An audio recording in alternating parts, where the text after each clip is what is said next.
minor pentatonic scale. But there are certain situations where you've noticed maybe that it just doesn't really gel as well as it should. Okay, and the situation I'm thinking of is when we've got a progression that's a little bit happier, a little sweeter sounding. Really, what that means is like more of a major sounding progression. So we need another option, and this is a really cool way to do it.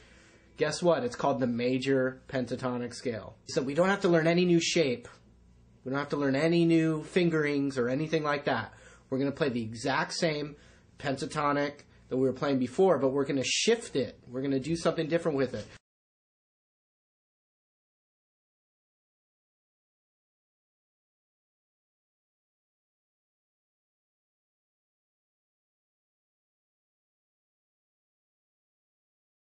I just want to emphasize again that this is the exact same minor pentatonic shape that you've probably been working on for a while. All we've done is shifted it. We're applying it differently, but it's all the same fingerings, even the same bends, and even the same licks are still going to work, but we're creating this completely different sound, this kind of sweeter, happier, kind of vibe. It's got a completely its own sound, and it's really easy to dial in. I'll speak up what I'm doing, but I'll play the minor pentatonic over it, and then I'll play the major pentatonic over it. And especially in the blues, you can combine them together, and now you're cooking. All right, it's really nice technique. Okay, here we go. Here we go. The minor pentatonic.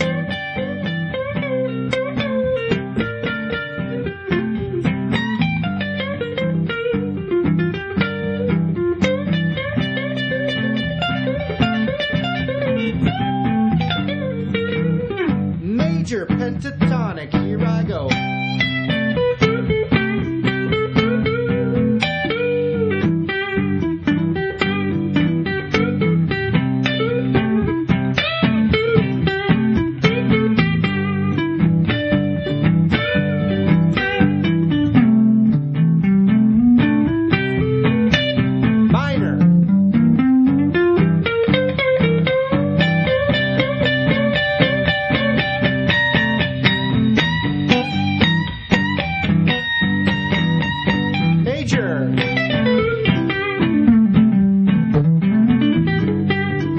So I think you could probably hear the difference there. So probably what you probably noticed also that I was kind of going up and down the neck a bit when I was doing that major.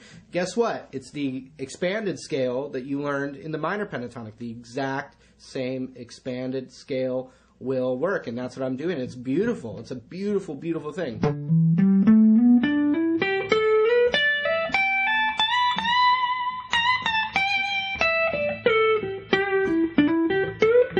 Emphasize the G notes, right? Yeah, absolutely. All we're doing is, I think the best way to do this. I mean, obviously, this video here is helping you be introduced to it. You got to just plug it in, man, because you're going to hear how the best way to hear how this stuff applies is to just boom, throw it in there, see what starts happening. You'll start to find licks that sound good. You're going to notice that some of your minor pentatonic licks that you have aren't going to kind of work the same way.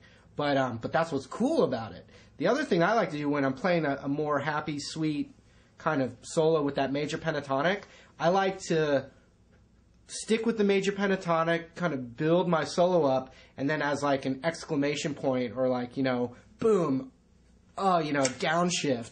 At the end of the solo, I might just go straight minor pentatonic, all my favorite, straight blues licks, and then all of a sudden it's like there's it's kind of like having an ending to your solo, like you're telling a little story. You've got the sweet little thing, you're going through the thing, and then boom, at the end, you want to, drive it home. Boom, switch over to the minor pentatonic at the end, and it's like your ear hears that, and it's like, oh yeah. Actually, I'm going to do that real quick. Here we go.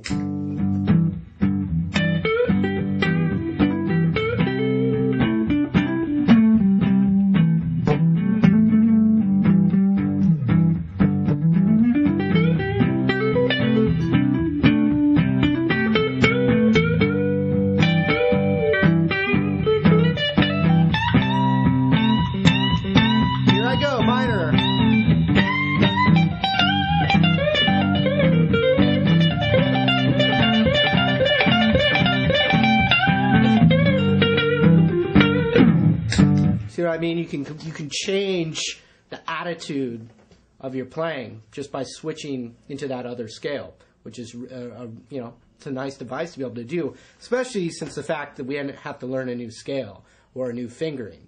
All we had to do was learn a different way to plug that thing in, and now you have a whole new set of sounds.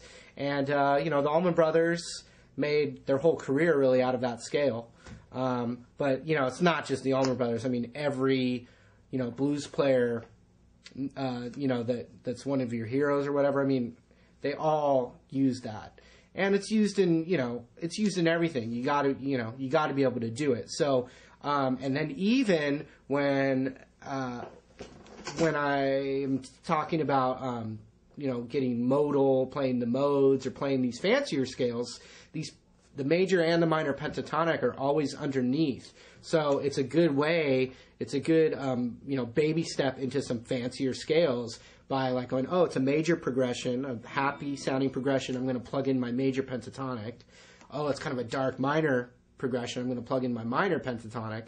And then from there, you can actually start to add half steps to those scales that we're doing right now. And then all of a sudden you're playing these like fancy, Greek name scales, which is, a really easy way to start to get into that stuff. What I'm going to do now, let's just start kind of drill this in a little more, because I was really only staying in one key. So let's take a couple other little progressions or keys that are different than G, and kind of I'll walk you through how to plug that in, just to really kind of drive it home. Okay, so here's what I'm going to do. This is a good way to do it. I'm going to play a D major sounding progression, but I'm not going to play my D bar chord with the root on the E string. That's where we'll play the scale. I'll play a D major chord right here, which has the root on the A string. All right, so here's D.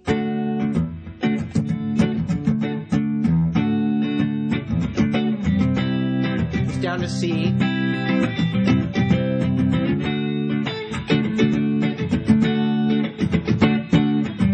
Okay, so you're hearing that and you're like, okay, I figured it out. He's playing a D major chord there. So what do I do? How do I plug in that D major pentatonic scale? I'm nervous, I'm scared. What we're going to do is we'll just find the root. Even if you're not sure how to do it yet, let's find the D on the E string, okay? And it's on the 10th fret. Okay, there's D. Now, what did I do once I found the root? Oh, I think he said put the pinky there. Okay, got my pinky there. Then, that means I think that pentatonic fits right here.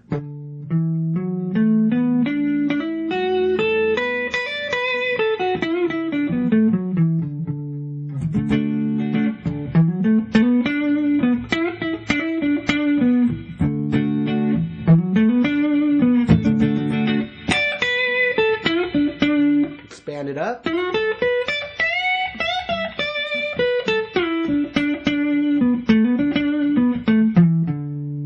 And in the expanded scale, when you slide down into this portion of it, on the A string is where that root ends up.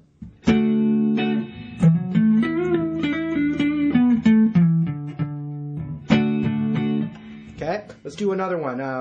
I'll play some open chords. C, F,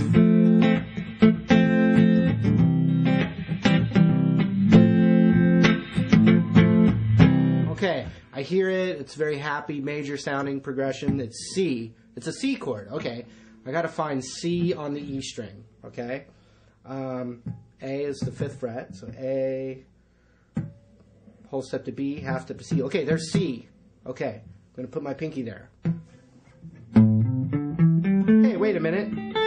It looks exactly like the A minor pentatonic scale. Well, it is. It's all the same notes. It's the same fingerings, same expanded scale. But A's not our root. C is our root. So, and that term is C major is the relative major of A minor, or vice versa, A minor is the relative minor of C major. What that means is they share the same musical DNA, okay? But when we play that scale over the the relative major chord, it sounds all majory and happy. When we play that scale over its relative minor chord, then it sounds minor and sad. And actually, you can see how similar a C major and A minor chord look from each other. It's just one finger difference.